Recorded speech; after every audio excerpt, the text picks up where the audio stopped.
fun morality tales that that just kind of invigorate that spirit within you to live for more, live for a higher ideals, and to do it with a smile on your face.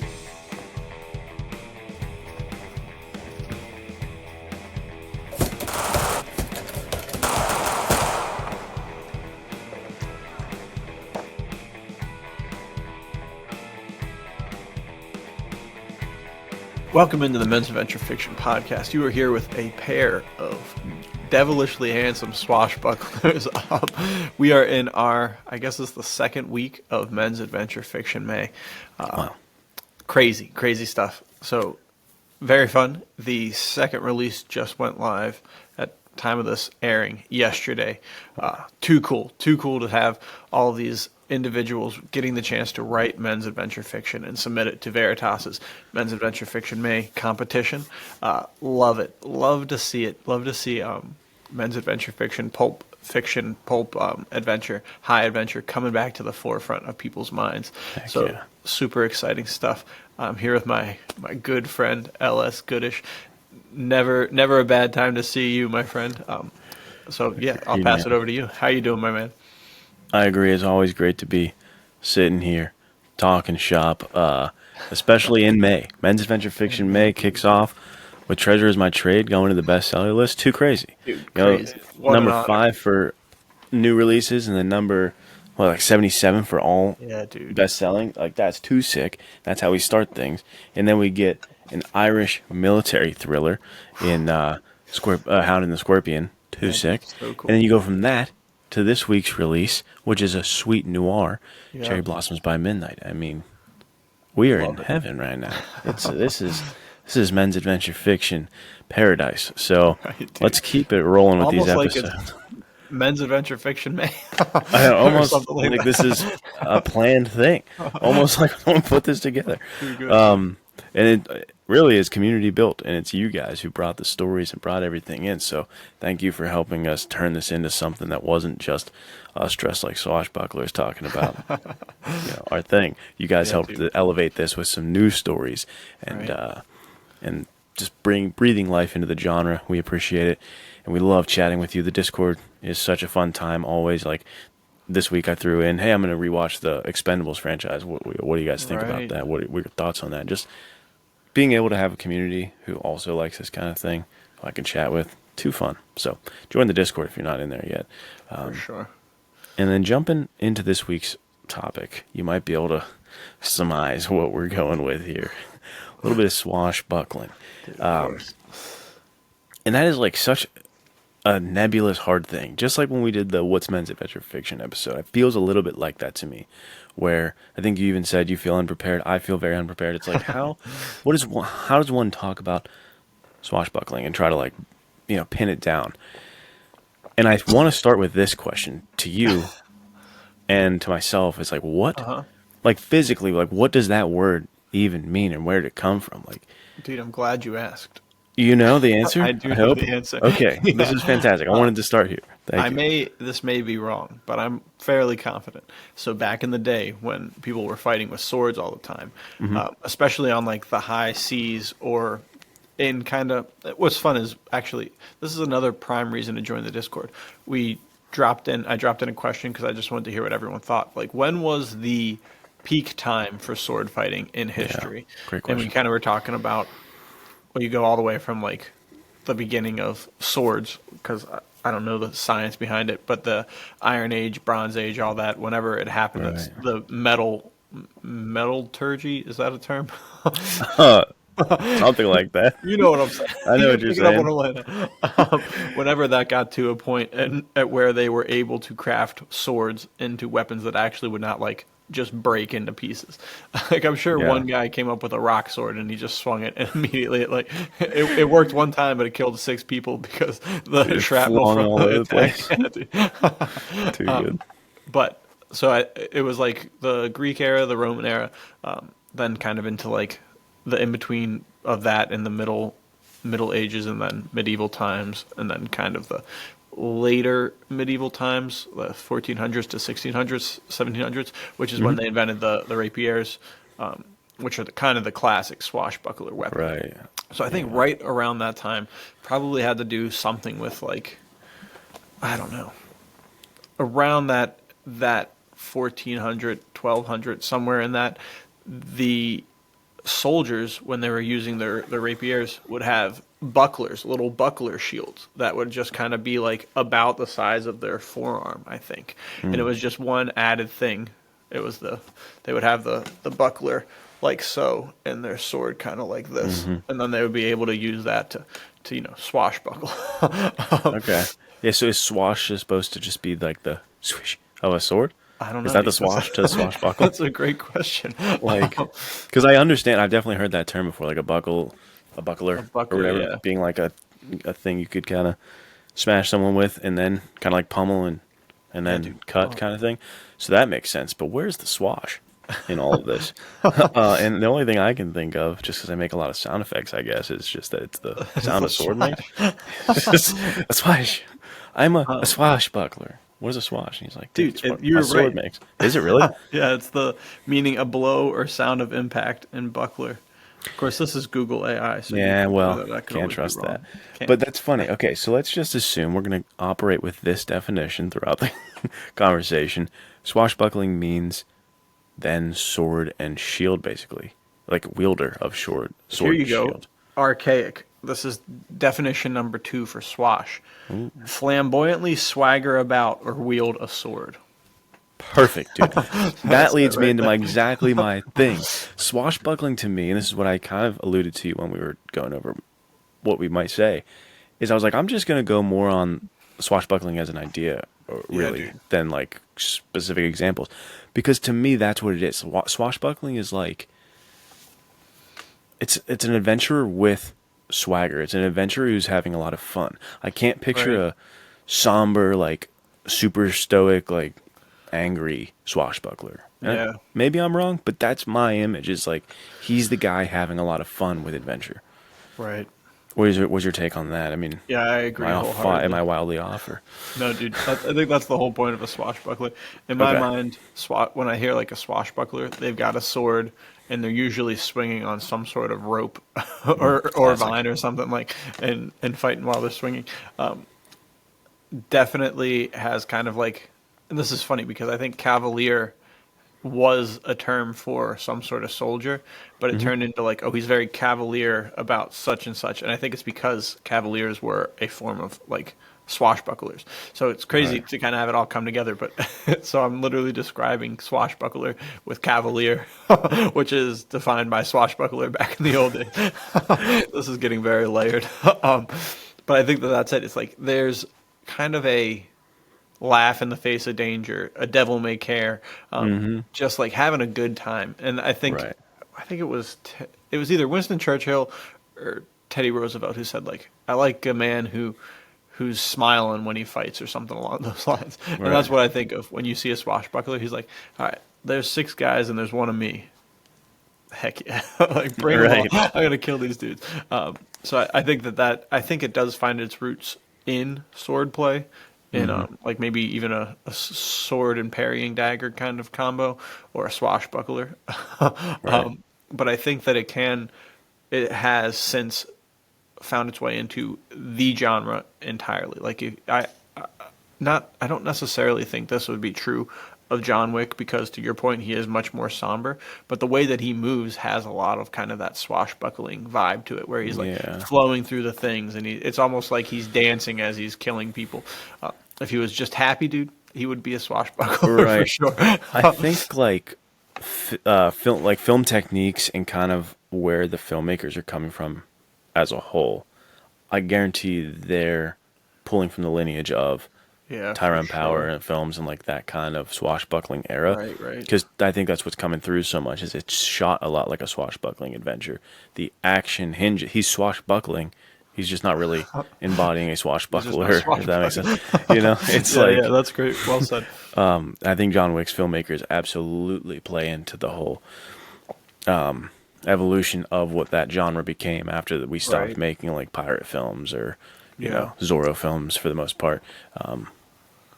And it's like a modern example of that. at least in filmmaking techniques. So I think that's a good point. And another one that's kind of adjacent and relevant to this release here is like Nate Colt for sure is a swashbuckler, but he doesn't always have a sword. So it's like the sword can't be the catch-all for a swashbuckler. They don't have to have a sword. It's more like an attitude. It's more of a, to your point, like a devil may care type thing. Yeah. Do you see Nate Colt as a swashbuckler? Because I absolutely do see him as a swashbuckler. Yeah. Yeah. I think it's exactly what you said. It's like, and this may circle back to what we've talked about before multiple times, I think in last week's episode, about kind of the realism and bleakness that films have really kind of taken on. Right. Which is, and I think about that all the time because I've thought a lot. I mean, Nate Colt kills a good amount of people in here, but it's never, it's more akin to a swashbuckling story or a Western, you know, where you're not like, you're watching this shoot 'em up and everything, and it's built in a world where it's like, all right, this is a good guy, this is a bad guy, and the good guy is doing the right thing because he has to do it. So there is no real like, oh man, how many people has Nate Colt killed? It's more like, all right, this is a Western, this is a swashbuckler, this is like just classic. So I think that there has come to, in recent years, there has been more like, okay, well, no one's like having a good time while they're killing people. This has got to be gritty. This has got to be like really like almost hard to watch. But I think to bring in characters who are like, this is their job that they're doing and they're having an adventure, and not necessarily like the whole killing side of it, because if you're like really loving killing people, there might be some issues at hand. But I think like the adventure, dude, is what calls to them, and the challenge. Like, I think it goes back to kind of the idea which all of this is rooted in, of the dueling scene in my mind, where it was like, okay, we're in a very like high class environment. We have reached this higher level of civilization almost. I'm thinking like 1600s, 1700s, 1400s maybe. So they've got this like, okay, we're civilized. We don't do that anymore. Right. But there's still, and this is what's cool about it, is there's this underlying, just scrape the veneer a little bit, dude, and you've got the primal man ready to fight. And that's why they slap you with the glove, and you're like, all right, swords at dawn, dude. Next thing you know, you're killing somebody, you know? And it's like, I think it's just so classic to being like, almost as sport was this like violence and this challenge and this fight. And I think that's kind of rooted in this. And it is really just like masculinity and the primal desire to not be caged into the civilization that we inhabit. That really is like the impetus for swashbuckling. Yeah, that's super well said. It is like, it's all those memes about like, oh, the masculine urge too. The swashbucklers are feeling that, dude. It's the masculine urge to show you that like the primal man is in there, and I am competitive and I am willing to fight, and I like, you know, they want that. To your point, the adventure calls to them. And I think another point to be made here when we're comparing like a bleakness and kind of, oh, but shouldn't killing be taken seriously and like weighty, is I think a really nice thing about the swashbuckling genre is it's like romance. It's adventure in its fullest sense for narrative. Like, it's a story. It is meant to be higher than reality and detached from reality, and it's sort of a morality tale for younger people to look up to. It's kind of you conquering demons. It's facing the bad guys. Like, it's when you're seeing someone fight and kill in a swashbuckling adventure, it's not you questioning, oh, is he right? Is he wrong? You know, like, we're not doing that. This is just, oh, this is good triumphing over evil. This is so like just inherent and classic. And I don't know, there's something that pulls me to that. Like the traditional white hat, black hat Westerns are the same way. It's sometimes you need tales like this, like fun morality tales that just kind of invigorate that spirit within you to live for more, you know, live for a higher ideals, and to do it with a smile on your face is that's like too cool, you know. It's too fun. That's why this genre it seems like it's one of the most effective gateways into the men's adventure fiction world for younger individuals. And I say this just from like seeing the personal experience in the last month or so, or last couple of weeks even, that I've been texting you along the journey of like my son understanding what pirates are and getting into that. And like you see him trying to swashbuckle. Like he watched Zorro with me last night too, and then like this morning he had like it was like a shop vac type thing, but like a mini one, like the vacuum tube, and he was like whipping it with one hand and then had like his sword. So he's got his whip and sword going on. It's dude, too good. I think the swashbuckling genre is that. It's like, I don't know, it's romantic, right? That's, I guess, the word I started with, and it's what I'll end with. Is it's a very romanticized version. So yeah, it's not going to give you some of the most like hardcore, like subversive plots, but that's fine with me. I don't want that from the genre. I don't need that. Yeah, I agree. I mean, the prime example to think back kind of all of it would be a Zorro character, which is loaded. I mean, Zorro is the basis for so much in cinema and modern storytelling. I mean, he is the grandfather of Batman, you know, like he's literally responsible for so much. So it's so cool to see that, and it's interesting too, right? Because I mean, if you go back to the Curse of Capistrano, which is the first one, which is the story of the Mark of Zorro in the 1940 Tyrone Power movie, and has been replayed, remade in so many different ways. At least I'm pretty sure that that's true. Someone could fact check. There's the Scarlet Pimpernel too. There is a Scarlet Pimpernel too. Yeah. I don't know which one came first or anything. Like I think he did.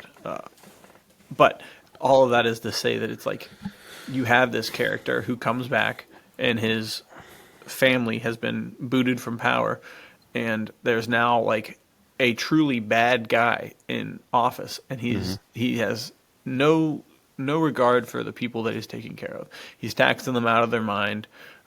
He's so far removed from the Spanish government, because California is a Spanish like vassal state of some kind, that there's no one to oversee him. So he literally just has like free reign to terrorize everybody. Then you enter Don Diego de la Vega, who is a super class act, but he leans into the foppish side, where he's always patting his mouth because he's playing a role so that he can go and really bring justice back to the population. And it literally, I mean, it's the start of what we talked about with our Punisher and Daredevil episode, right? You know, like there's times when the law is just not getting right and you have to take it into your own hand. So it literally just starts it all. And it's so cool to see that it is clearly, and also kind of a twist on the white hat, black hat thing that we were talking about the past couple episodes, is he is all black, dude. So it's even more like, to your point of subversive earlier, it almost already is like, it's like, all right, we're going to take kind of Western tropes, but twist them. Yeah. I mean, that's the thing, is like, I don't want people to take me the wrong way, where Zorro in particular, like it is layered storytelling. They had, again, with what I said about Louis L'Amour, he had something to say. Yeah, dude. It wasn't just like, oh, here's a fun, like talking down to kids thing that the P3 guys talked about. It's not like that. They did give you a whole lot of stuff about like classism and, you know, abuse of power. There's a lot of stuff in there with Zorro. It's really layered, but it's the morality. It's not like, it's not trying to, you know, make you question your beliefs and shake your ground. It's supposed to be kind of affirming and make you kind of like triumphant and feel empowered about what you believe in, and like give you strength. And I think that's why it did mold into superheroes, right? It's like even more so like emboldening people and just, you know, feeling like empowered. I love that. So, yeah. And it is such a, I mean, think about how ahead of its time is the all black. Yeah, dude. Kind of like too sick. Yeah, that is too sick. And then Batman comes along and he is what he is now. But yeah, Zorro did it first, and so sick, you know? I know, dude. I remember watching that movie as a very young kid, the Mark of Zorro, and I think it's 1940. And I would just always try and dress super nice in my like Spanish duds that I did not, they definitely weren't Spanish duds, but it was so cool to try and do that. I had like the string tie that he has. I tried to get my mom to take me to Goodwill to find the ruffled tuxedo shirt. And then of course, dude, sitting underneath all of those clothes was the Zorro suit, ready to just be jumped out. And I think it is like you said, I mean, there's something that just calls to the heart of a young man, a boy, that it is like there's injustice is happening and the bad guys are winning, but I'm the one who can change that and stop it and save the day. And it's just the coolest idea, thought Right. of all time.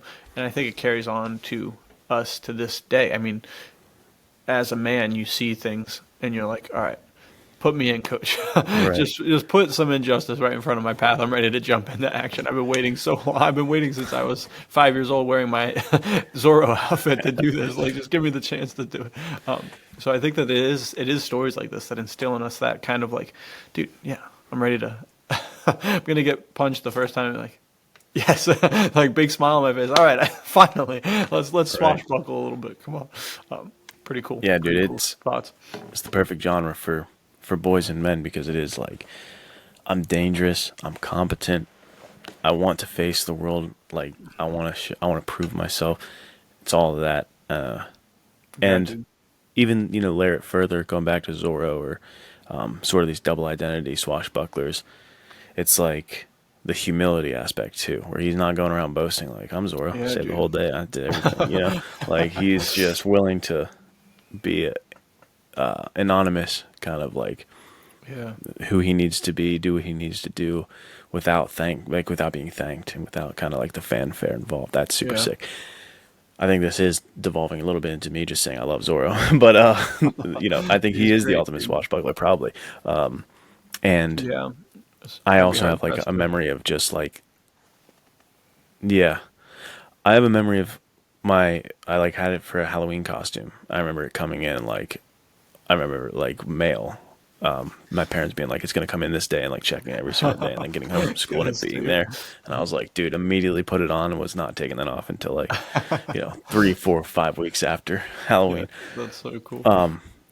But my true favorite, I already texted you about this, is Puss in Boots, dude, Dude. because he is like definitely a ripoff of Zorro in a lot Played of also ways. by Zorro. Yeah, dude, played by Zorro, and I'm just gonna throw it in. We don't have to, go on a whole rant about Puss in Boots and lose the whole audience. But Puss in Boots: The Last Wish is like actually one of the best swashbuckling movies I've seen in years, in possibly my entire life. I didn't think that at first when I saw it on the small screen in my house. It was, I think it might have been a COVID movie. I don't remember, Yeah. but I watched it and I was like, okay, that's fine. It was good.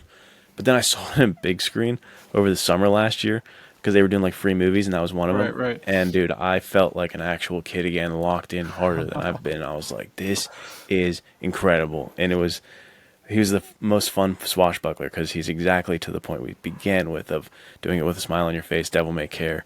He's just singing songs and like, chatting it up with the ladies while he's, sword fighting and saving the city and giving them treasure and stuff. I was like, dude, this is the best. So Yeah, if you really want to introduce a kid to it and show a lot of the aspects, Puss in Boots: The Last Wish.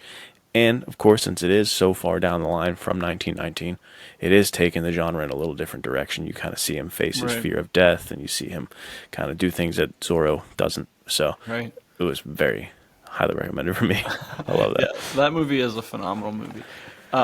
Which this is like slightly off topic, but I think it gets to the point, but it's switching out of swashbucklers a little bit. But Puss in Boots reminds me a little bit of like Perry the Platypus, dude.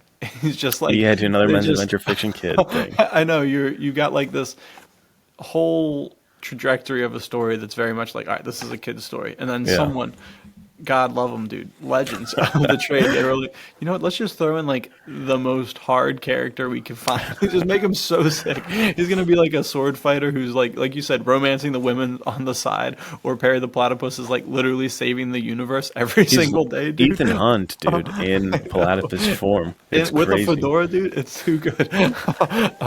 So I absolutely love it. I love that there is, and I think that that just shows the longevity of this genre, right? Like no matter where you go, you're gonna. Luckily, there's people who are still like, all right, dude, just throw in Perry the Platypus, throw in Puss in Boots, dude, and it's gonna be the sickest thing ever.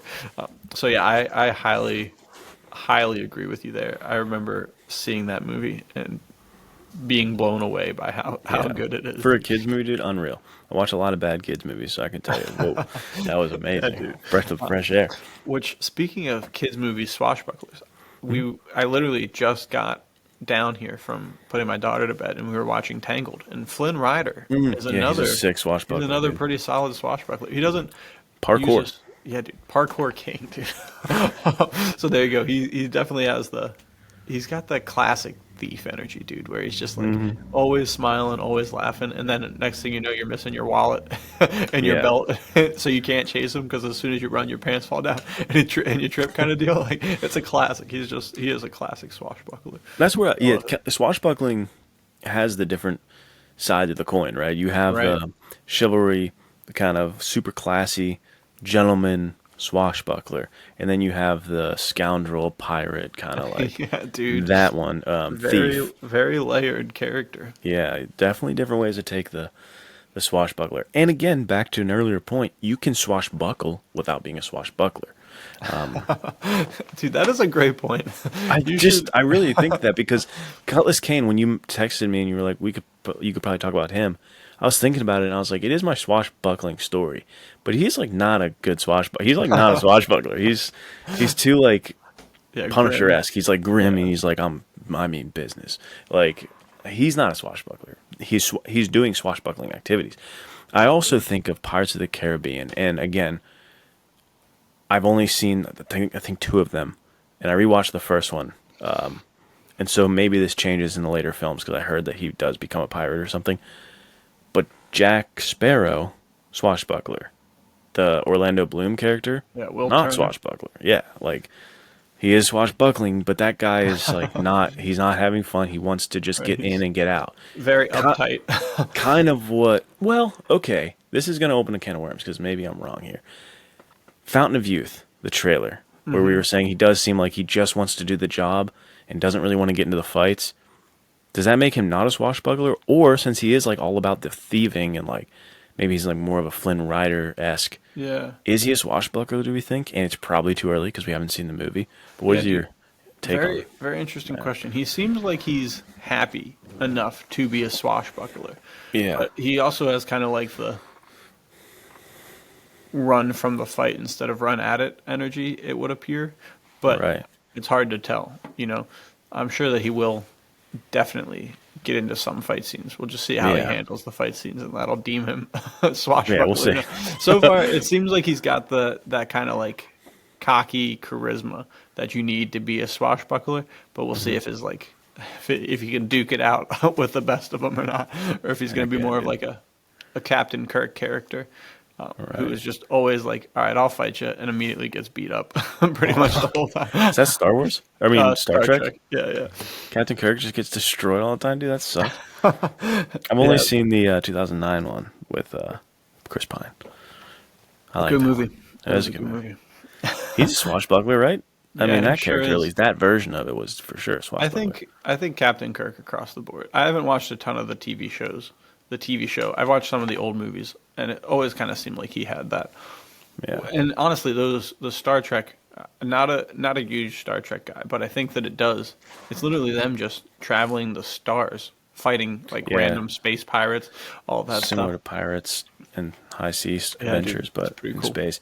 Though, which definitely, this is an episode that I'm 100% invested in what the comment section is going to look like. I Yeah, really for want to. real. I want people to weigh in because, as we said, feeling unprepared, feeling like I don't have the authority to tell you what a swashbuckler is.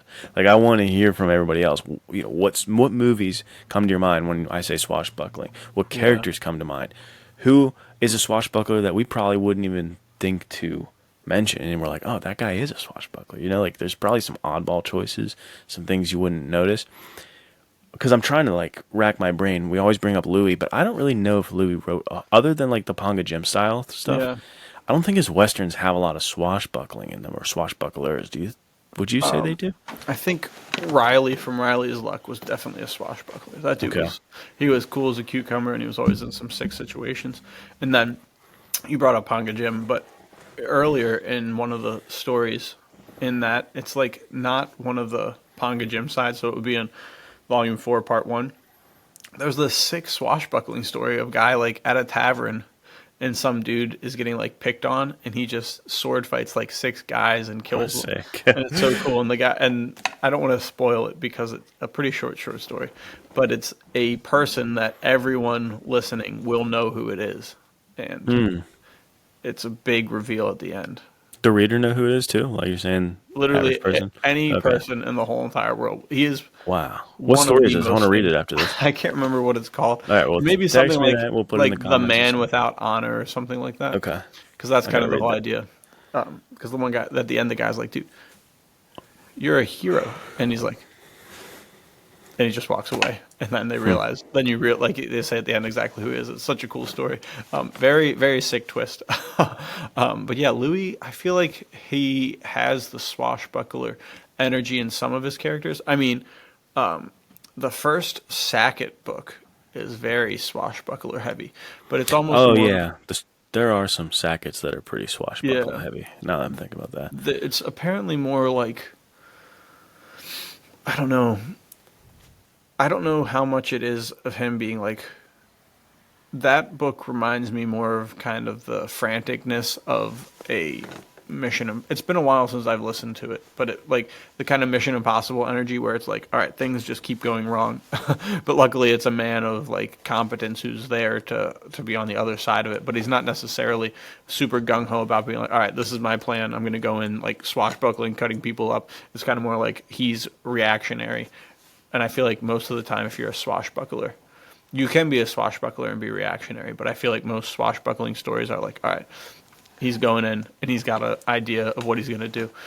Which, speaking of, I just finished listening to Louis L'Amour's Lost Treasures #2. And there's this one story called The Bastard of Brignoles or something like that.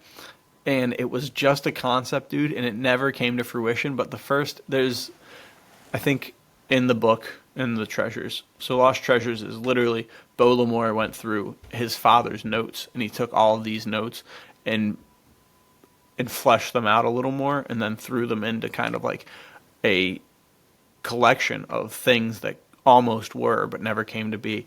And this one is about this, like, it starts with him, it's first person, and he's talking about his life, and he's like right outside of this castle in India, and he's going to face down the ruler of the land in that like province, and he can't do anything because his right hand is gone because he was like a wood carver, and the guy, the ruler, got pissed because he was in love, the bastard of Brignoles was in love with the ruler's like wife or something.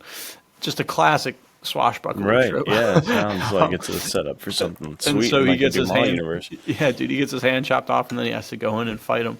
And this is like 14th century India, so it's just too sick. I'm such a bummer that it never came to be. A really cool story.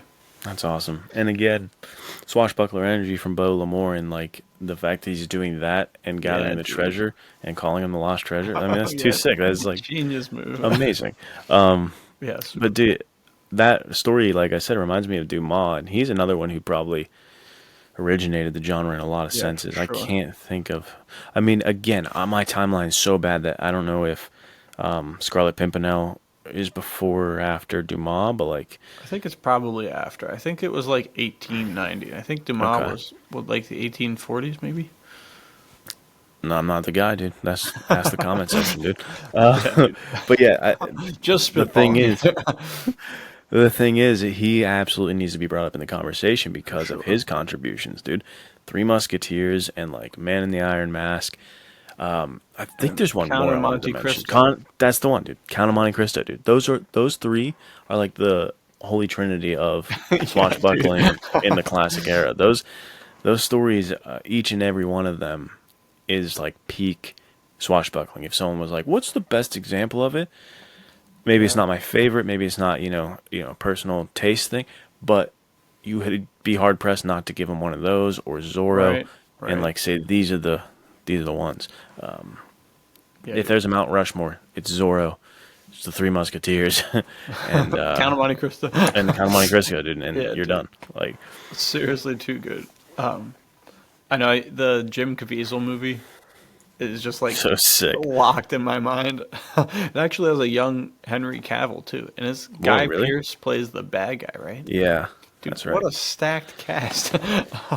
And So the good, book so is good. definitely way more layered and like a lot more in it. Obviously, a lot more in Yeah. it than things like this big. But it is such a good action, like revenge. It's just like a streamlined adventure revenge flick Hmm. in swashbuckling form. If you Yes. haven't seen that movie, dude, go see that movie. Yeah, I love the.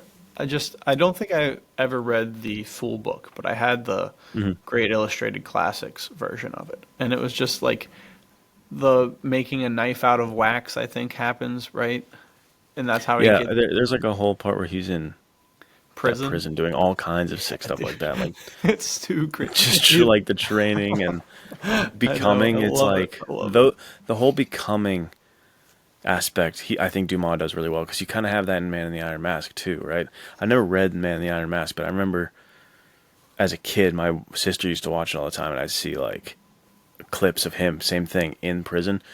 Long story short, I want to rewatch Man with the Iron Mask, but Yeah, like I've got to same watch it thing too. where he's kind of like in the prison and like whole life is I was wrongfully put in here and when I get out, you're done for. Yeah, dude, Like you're in that is trouble. too sick, dude. So Yeah, yeah, that I that love guy it. is the man when it comes to that. And Three Musketeers, same thing. I've only really seen Musketeers. It's like that TV show that came out Yeah, in yeah. 2014 or something. I don't think I've seen another Three Musketeers ever. Have you seen a Three Musketeers ever?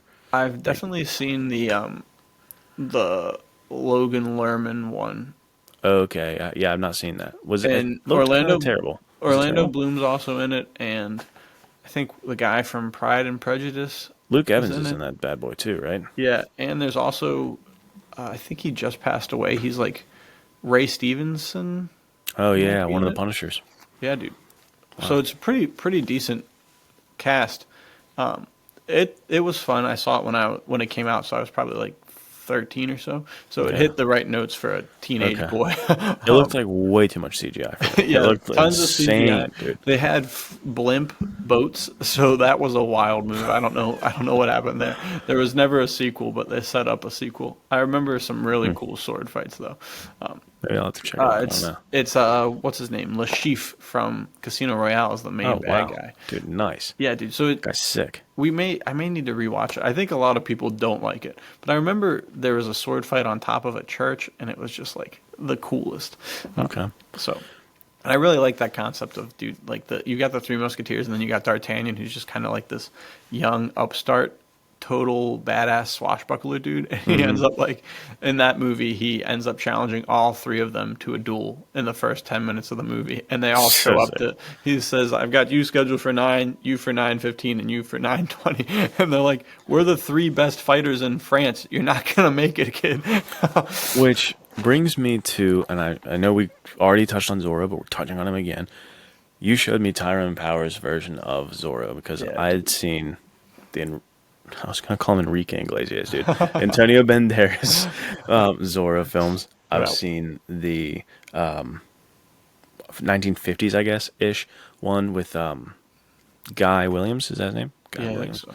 So I've seen those two predominantly. Don't think there's any other iterations I'd seen. But you said Mark of Zorro is what it's called, right? Yeah, dude. Mark of Zorro, Tyrone Power, 1940s was like your favorite one, and I do poorly with old movies, so I was like, Yeah, fair enough. yikes, yikes. I don't know about this, but I took your word for it because you've not steered me wrong, and even got me into Tom Cruise when I was super reluctant. So I was like, let's just give this a shot, and it was so sick, dude. I still like Guy Williams better as Zorro, but Hmm. like if I need to watch like a Zorro film and not like pick an episode out of the show, that may be the Zorro film I go to more often than not now Yeah, because the action so so practical, so dude. intense, like So you're good. actually seeing it, and it brings me to the sword fight, which we can get to, and I'll have you kind Yeah. of riff on that because you've seen it way more than me. But I wanted to mention the beginning, what you mentioned about D'Artagnan doing the whole like I'm gonna fight you Yeah, three. yeah. It reminded me of when the intro to Tyrone Powers as Zorro is one of the coolest things ever because you It see really is like, so cool. dude, it makes me want to rewatch the movie right now talking about it. You like, I know, same. I don't know who they are exactly, but they're like training military guys. Like they're military Yeah. training. You see them sword fighting, like practicing. You see them like jumping horses, and the guys around them are kind of like betting on how good Tyrone Power's Zorro is going to be, and well, not Zorro, but like his Yeah, yeah. what's his Diego. Don what is his name again, Don dude? Diego de la Vega. Yeah, too many D's for me. I always get it wrong. I just call him Zorro. But they're like, talking about him. But the coolest bit is when he's like, oh, his friend says, you're supposed to be dueling this guy at this time. And he's like, Oh, dude. dude, I forgot. Why does everybody want to duel me every day with this nonsense? He's like, I I love can't. it. And that is one of the coolest. And you brought it up when we were on the phone of like the showing and telling of an Right. action hero. Of like, we had not seen him fight yet, but that gives you such an idea of like, oh, if you want to prove your mettle, you fight that guy. Yeah, And it's dude. like everyone wants to prove I could take that guy. Right. Too sick. And then he throws the sword up in the The- ceiling. He's like, leave it there, dude. Oh, so sick. I know. I think one of the lines he was like, "Why do I have to fight everybody?" And his friend is like, "It's the greatest honor to be nicked by the sword of the Spanish cockerel." I think is what they call him. And it's like, dude, or the American. I don't remember the California. It's just so good. Yeah. dude. It's so It's so so sick. good, dude. And then the kind of to get back to the Scarlet Pimpernel and that this movie plays into that as well. Like when he dresses in the monk robes to get out of the sticky situation, and he's talking to the Yeah, dude. romantic interest dude. I love that. That I scene love is that scene so amazing. much. And she looks down because he says like something super flirty to her, and she's like, "What? You're a priest?" And she looks down, and peeking out from the bottom of his robes is his sword, the sword sheath, and she's like, "That's Zorro." And it's just like such a cool scene. And then he has to run from a bunch of the palace guards. I love it. I love that movie so much. It's Good. bold claim, but I think it's got to be in my top 10 favorite movies of all time. Wow. It's just really good. freaking good. So good. The one complaint I had about it is I was like, why isn't he in his Zorro suit more, dude? I want Yeah. more Zorro. But I guess it's a relatively short movie. It's only an hour and a half. Yeah. So maybe he is in it proportionally to other Zorro movies, but it's Right. just so short that I was like, hey, I ain't get enough Zorro. I know, But dude. because the end fight, he's not wearing his Zorro suit. But it does not matter, dude, because I'll let you take it away. I've never seen a sword fight like that, dude. How? Yeah. What is going on here? I mean, they literally were the most.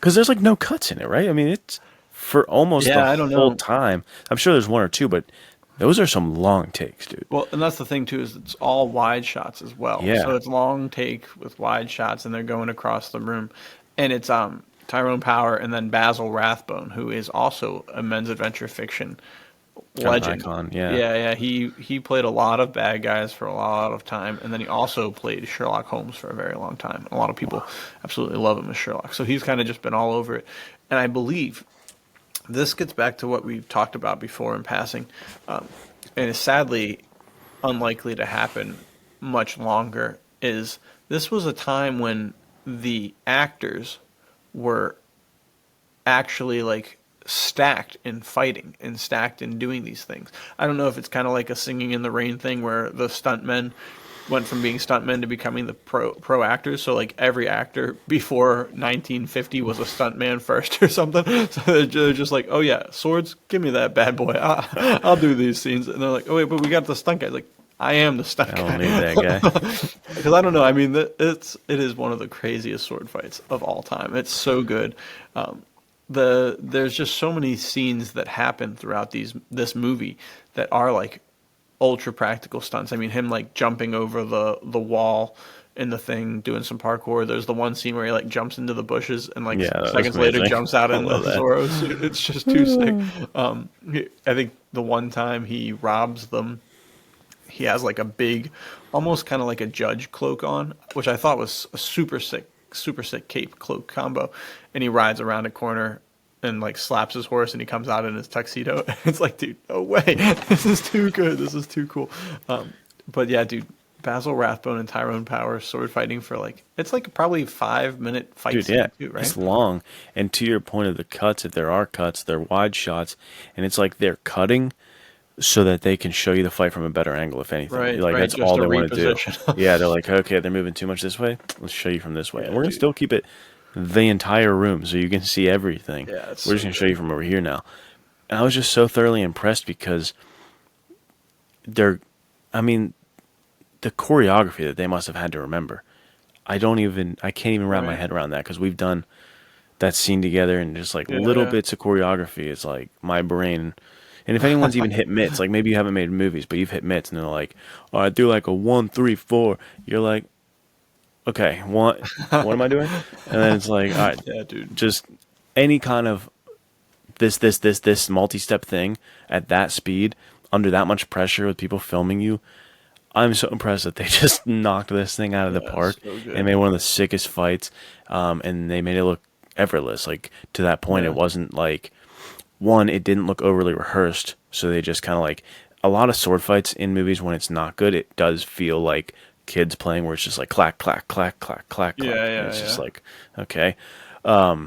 It felt natural. Like they were actually like, I'm trying to hit you, you're parrying just in time. Like it felt Right. real and it felt dangerous, but they felt really competent at it. Like they Yeah. both fit their characters to where it's like, hey, I've been training my whole life. And I think all of that together is super hard to pull off with no extra cuts and stuntmen. Right, right. That's impressive. So hands Yeah. down, that's one of the best. If that's maybe the best sword fight I've ever seen on Right. screen. People are going to be screaming in the comment section, maybe possibly about the one in Princess Bride because I know that one comes up Yeah, constantly. It's like the one, but I'm not I don't know, man. left-handed one.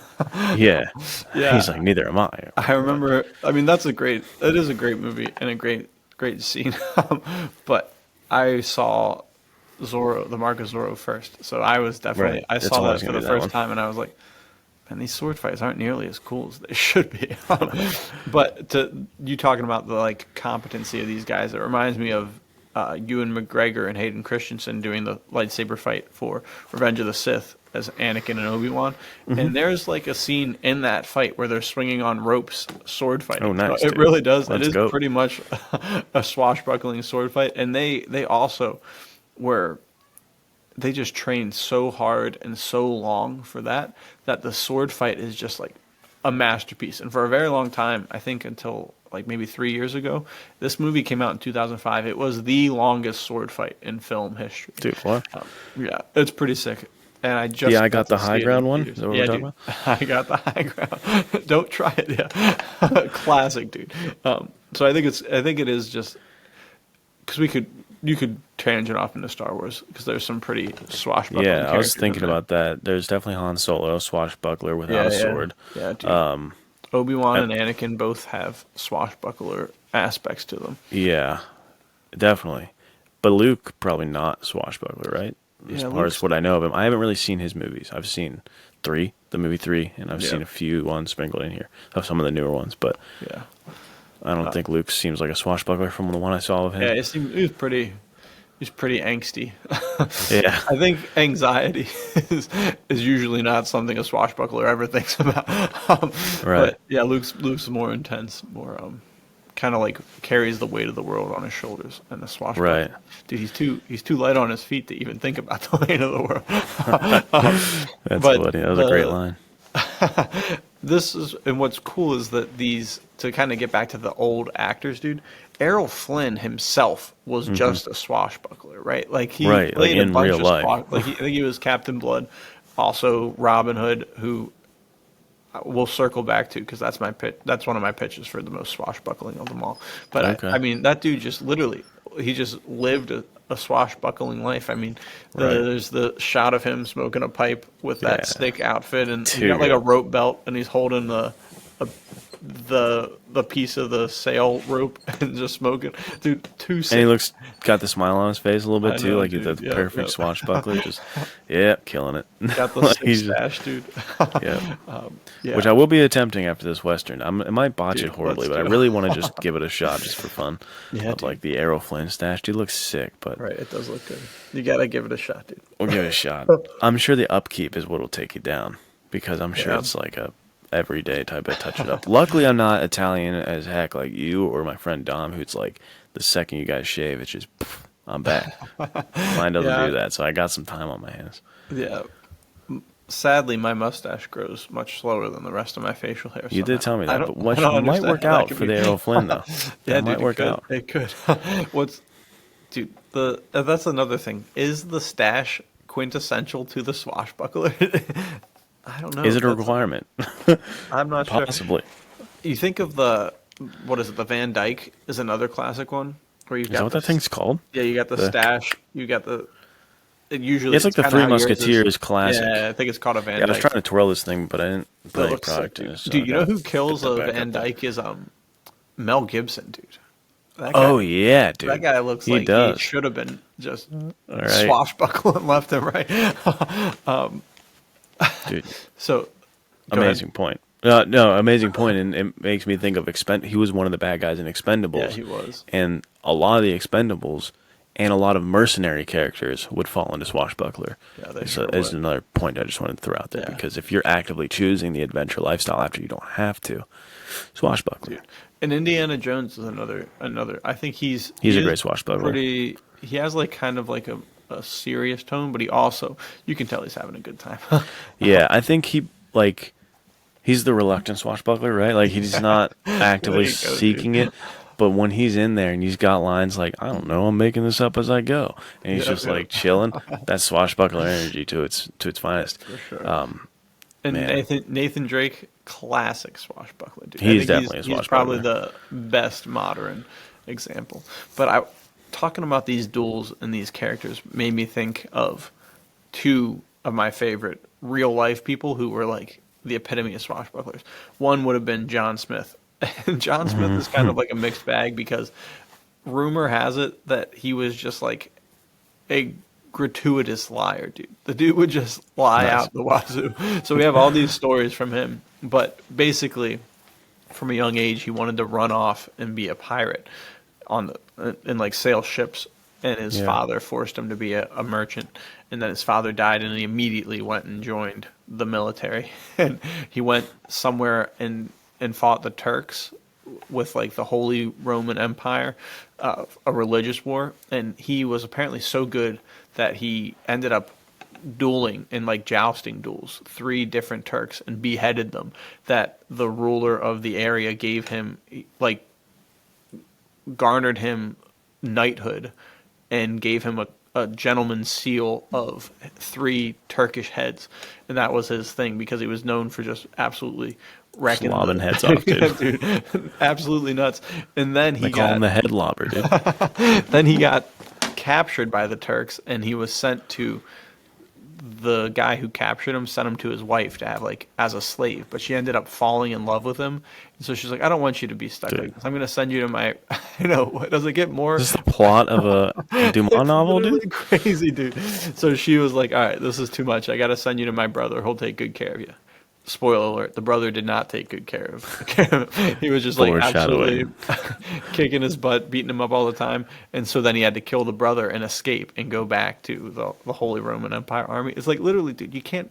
I mean, I guess you can make this stuff up, and that's the rumor is that John Smith That he did that. just made all this stuff up. But it's so sick that that's real life to some degree, you know? I'm also about to sound like the biggest idiot possibly, but is that the same John Smith that Mel Gibson played in Pocahontas? Yes, dude. Dude, this guy's life is nuts, dude. And that's what's even crazier, dude. He went there and had the whole stuff with Pocahontas, and then he suffered injuries, so they brought him back to England. But he wanted to go back to Jamestown. And they're like, no, you can't go back to Jamestown. So instead, he went and he founded New England himself. He literally founded the whole area of New England. And then he was caught by French pirates. And then he escaped from them. And he went back to New England, or to real England, to write about it. Where's the John Smith movie and book and freaking TV series played Also by by Mel Nathaniel Gibson, right dude. now? We Yeah, should- or we well, I needed think he's a Mel little old Gibson now. We're in gonna his need you to do that now. He can do the old parts, and he'll be writing in his Yeah, off, dude, with the perfect. Van Dyke. It would be genius. Let's go. So Mel Gibson, get on that. I know you're watching this right yeah, now. What are you dude, doing? come on. So that was the first one. John Smith is sick, and then the Okay. second one is Jim Bowie, who I'm not sure the whole story about him, but basically he got into so many bad situations that he had the Bowie knife made for him so that he could kill people better, which I think I've talked about on the podcast before. I think it was the thing that really kind of set it off was the sandbar duel or something like that. Okay. And I did a tiny bit of research on this, so this could or could not be true. But essentially what happened was there was this guy that he kind of had beef with for a long time, and both of them were the seconds for two other dueling parties. And so the two dudes shot at each other and missed both times, and then they just like, all right, I guess neither one of us is dying, and they shook it off. But apparently it was such like a packed crowd of people who hated the opposition so much that they just started killing each other. And so Jim gets shot like 4 times, and his arch enemy pulls his sword from his cane and runs him through.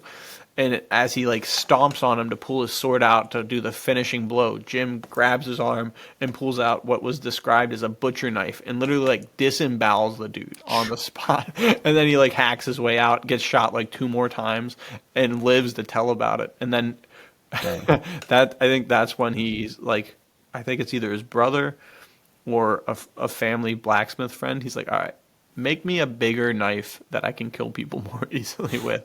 And then he goes on and fights a bunch more duels and ends up dying at the Alamo.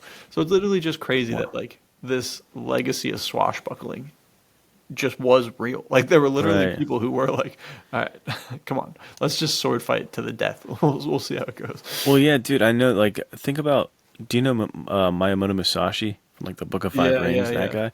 Like his whole thing, and I know there's like 2 different camps on how people see him, is like one, super sick that he was like going around and he'd be like, who's your best dueler? Give him, let's go, I'll kill you right now. But other people were like, so he would just like take the leader and like the masculine figure of this town and just murk him so that they had no one to look up to. Dude, that's like, what Tarzan did, and that's how he became the chief of all the ape tribes in Africa. Just going around just murking people, dude. Yeah, dude, that's what you gotta do. Sorry, so, back to what so you there saying. Definitely are 2, like he's a polarizing figure, I'm sure, where it's like, you know, I think that was John Lovell, Warrior Poet Society, who pointed out he doesn't like that it would be like these really good masculine fatherly figures that were just getting killed for no other reason other than like, I'm sick at sword fighting better than you, let's go. Like, dumb reason. But to your point of swashbuckling, that Miyamoto Musashi, as much as he was like stoic and has the Book of Five Rings, there's a lot of philosophy in that. Bro, you're a swashbuckler. I'm sorry. Like, you're just going around wanting to fight people, and like the stories they tell of him where it was like, oh, he like used the oar that he rode to the duel with and was like, let's use this, not my sword. And he was like, wow, you smash a guy. Like, that's too sick. That's some swashbuckler energy for you to be like, I'm gonna show up late to this duel and kill the guy with the oar. I'm gonna show up late on purpose so he's pissed. Right. And I'm gonna wait until the sun's right in his eyes and with my back to the sun, so he's blinding, he's pissed, and I'm gonna smash him with my oar. That's crazy. Swashbuckler, dude. That's Miyamoto Musashi, the swashbuckler right there. Dude, that's wild. So yeah, good point about the real life, dude. Back in the day, they could just actually swashbuckle it to the death if they wanted to. To the death. Crazy. Wild times. Crazy. But I gotta wax eloquent real quick on Robin. Yeah, please. Yeah, Robin Hood. You circle back. I think I said on Terrence's podcast the first time we were on there, I said that Robin Hood was the original gunslinger because he had the bows and arrows. Mm-hmm. But dude, he just had it all. I've heard before that Robin Hood is a myth, but he could have possibly been a real person. Mm-hmm. But it's just such a sick character, and I feel like it's rooted in King David and his mighty men. Right, that's a good point. Might be like the ultimate swashbucklers, dude. Dude, I think I've talked about it before on the podcast. Maybe I haven't, but the story of the David's he says, "Oh, how I wish I had a cup of water from the well at Bethlehem." And Bethlehem is infiltrated by the Philistines, and so the 3 mighty men just go and kill everybody to bring him back a cup of water. And he's like, David gets it, and in like the most masculine turn of phrase of all time, he says, "Far be it from me to drink the lifeblood of these men." So he like realizes how much these guys sacrifice, and then he pours the water out as a drink offering to God. Dude, crazy. Guy's a beast. Absolutely crazy story. And those 3 men were like, hell yeah, brother. Yeah, they weren't pissed at all. They were just They're like, Rock on. we will follow you to our graves, King David. So I always think about that as like that set up the archetype of the random outlaw and his mighty men, dude. So it's just so cool to see like Robin Hood. He starts out as a lord of some kind, and then he gets outlawed because of Prince John, and then he's sword fighting everybody, bow and arrowing everybody, goes in and sneaks in, dude, undercover to win. They're like, oh, let's do a archery competition because that will for sure bring Robin Hood out of the woodwork. And he goes and he wins it, and they still don't catch him. It's just so good. Or maybe they do catch him and then they break out. I can't remember.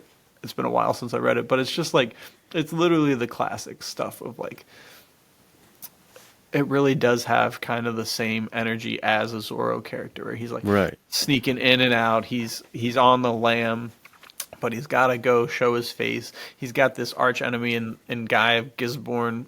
That's just too good, dude. I love it. Those classic setups are perfect. Like that's where that Guy Williams show with Zorro. I haven't even made it through season 1. I don't think there's like 30 or 40 episodes in like one season. And so I've watched a ton of them, and they're basically always the same. Where it's like, here's his arch enemy, and like he's gonna do something bad, like put someone in a prison. He's gonna have to break him out, and then he's gonna have like a sword fight with the bad guy for a little bit, and then like he's obviously not gonna get to kill him because he got a whole other 30 episodes to go. Right. And we're gonna break up, and we're gonna get back together. So like, there's this kind of formula to it, and there's like this kind of like it is what it is. It's formulaic and it's fun, and sometimes it's absolutely perfect for what you need. Like the old classic, just good versus evil, dude. Yeah, dude. I could watch the Zorro show. I'll watch all of them. Like I'm going to watch all of these, even though it's like, didn't I just see this episode? No, this one's slightly different. This one's slightly different. Right. It's like I love it, dude. The sneaking in, the having the good attitude while you're sword fighting, the smiling, the charming the ladies. It's so cool. Like it's just, this is so fun. This is peak fun men's adventure fiction. Right. You know, if you're looking for just entertainment, pure like joy, and kind of like I said earlier, getting a kid into it. Right. Swashbuckling's a great angle to go with, for sure. Is. Yeah, and it also is we talked about this before. I think with Indiana Jones or something, the Secret Service in Darkest Africa is another prime example of kind of the same thing. Formulaic. Almost every episode you're going to have some sort of shootout, but it's inevitably going to turn into a fist fight, and then somehow there's swords around and they're swinging around the room sword fighting. Yeah, it's just like, dude, I love it. You gotta have that energy. So I'm excited to check out the Zorro TV show. Yeah, dude, watch that it's on Disney Plus for those who have it. Guy Williams is my favorite Zorro. I think he is freaking sweet, and the show is really fun. My kid, like I said, he's just about 3 almost. Like he'll be 3 this summer, and he was locked into the episode. So it's like fully entertaining from the 1950s, black and white. Dude, but it knows how to keep the attention of even a modern 2.5-year-old. So it's legendary stuff right there, dude. It speaks to something deep in the soul for him to be like that locked in, and then the next day get the sword and the whip going. And dude. I am Zorro. Like, I love that's amazing. So. I love it. Is there something you were thinking for end segment as far as? Yeah, I was thinking, let's just give maybe if you can think of something, I think I'm putting you on the spot, recommendation that people might not know that's a really good swashbuckling thing. Do you want to go first, my man? You want me to? Sure, I can go first because I think mine's a little bit cheating. People might be like, I feel like I know that you just talked about in the whole episode, but I've got an angle on Zorro I want to take you to, which is the Man of the Dead Zorro. Sick. Zorro Man of the Dead is this comic run where the character is in modern day facing up against the modern cartel. Like we're talking legit, like Sicario.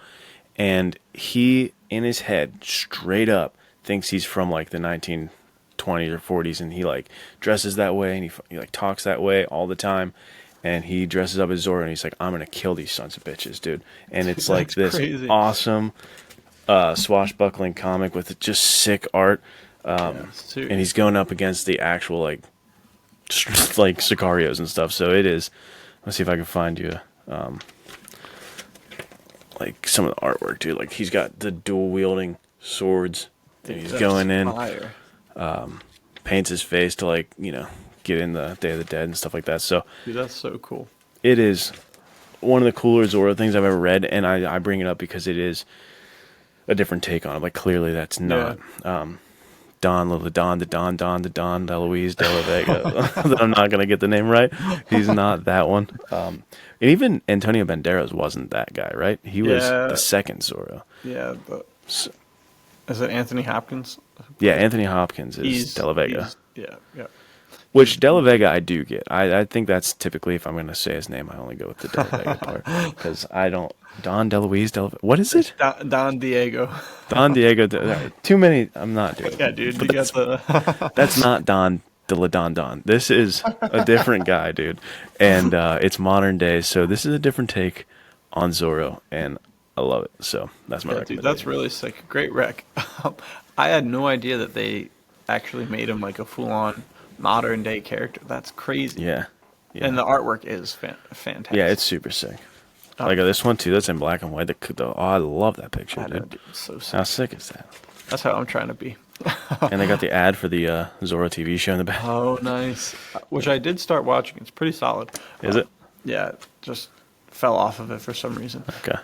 I think we didn't realize for half of it that it was dubbed, and then we realized, and we're like, oh, the mouths are not lining up at all. I don't know really? how So we you thought it missed was like, gotcha. but that may not be true. I'll have to revisit it. It's really cool. But I'm gonna go back to Samurai, dude. So this is made by the same guy who made Cowboy Bebop. So it is an anime, but you guys should check out Samurai Champloo. It is absolutely sick. So basically what happens is these two dudes are both Ronin samurai. And the one is very much like your classic kind of like stereotypical super stoic samurai.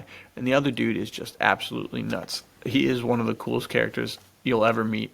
And he does like breakdancing is an aspect of how he sword fights, and the action in this show is just off the charts. It's so cool. But they bump into each other, and then they're like, all right, well, we're gonna kill each other.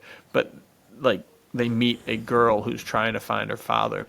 Mm-hmm. So the whole story, she convinces both of them to work for her to find her dad. And the whole entire time they're like at each other's throats, ready to kill each other, and it's just too classic. So it adds in a really nice. It's kind of like the Guns of Navarone, how the two main guys. He's like, after the war's over, you're dead. Right. So it's the same energy. Like we got to get through this, and then I'm killing you. And it's just so cool. Mugen is the one who's the swashbuckler, and he's just such a sick character. That's awesome. But, you guys should check it out. I'm not a huge anime guy, and I don't always recommend it, but I've found that I can't be, biased against any sort of storytelling because there's so many incredible men's adventure fiction stories throughout various mediums. Because a lot of the anime stuff can get kind of like a little strange for me. Like it's all solid storytelling, and I don't blame people for liking it. Like more power to you. But some of the stuff I just can't hang with. But Cowboy Bebop and Samurai Champloo are some of the best men's adventure fiction entertainment of high quality that's ever been made. So definitely check them out. They're seriously action-packed, seriously sick stuff. Yeah, my friend Dom loves Samurai Champloo. So I've never seen it, but it's another one like Cowboy Bebop and Champloo are two of this guy's favorites. Good, so good. Yeah. That's a great recommendation. Dude, I'm going to check it out. Because Cowboy Bebop, when I took that recommendation finally after bazillions of years of people telling me, I haven't finished it, of course. I only watched a few episodes, but it was really solid. And that was actually like great high adventure. He's probably a swashbuckler as himself, dude. It was Spike. Yeah, Spike's Spike's he's got that dog in him for sure. It's that we'll have to eventually, I feel like, come around to doing an episode about that show because it mixes a lot of the genres. Dude. The same way you do really well with Nate Colt, it's like he is noir and kind of samurai, and they do a good job of mixing genres without one overtaking the other. Yeah, so that's a great job. It's a great series. Phenomenal show. That guy is the beast. I think it's Watanabe is his name, and he has a show currently airing right now called Lazarus. I think it's on Max. HBO. Yeah, Max. Yeah. It is the action designer from John Wick is designing all the action for it, and it does not disappoint. Nice. Seriously cool show. It's coming out on a week by week basis. I think I may be one episode behind, but episode 4 had this crazy gun fu ending parkour sequence thing. So sick. That's so awesome. There you go. You got a little side rec too. And you get the secret word, which is Raider, for this week. Dude. So if you want to win all of the Men's Adventure Fiction May books, including Treasure is My Trade, and the sweet microblade sheath and carabiner, full titanium, then you can email us that word, Raider, and get an extra entry into that. So yeah. And if you haven't, hop on the Instagram, go to Veritas Entertainment, follow Veritas, follow Wesson Goods, comment below, and you're locked and loaded on that post. And I think there's probably 2 weeks left. So time is ticking away, baby. You don't want to miss out on the Men's Adventure Fiction May giveaway. It is a sweet loaded. And May only comes around once a year, guys. This is the chance. This was a fun one, guys. I appreciate you sticking with me, even though I didn't know Zorro's name. That was rough, but we made it through, and I had a lot of fun talking about Swashbucklers with you, man. Yeah, man. Anytime, dude. Swashbucklers is what it's all about. They're one of the big 3 of men's adventure fiction. So is that foreshadowing? Maybe it could be. You'll have to tune in next week to find out. We'll see you next week with potentially another one of the big 3. Yeah, dude. Thank you guys for watching. Thank you so much. Take care.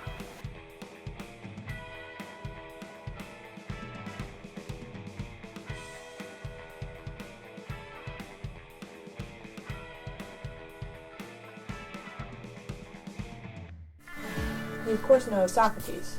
Of course.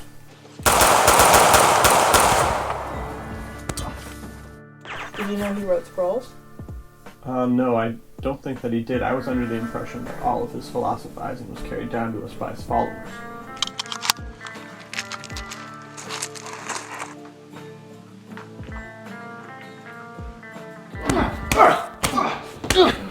A common misconception. Ah.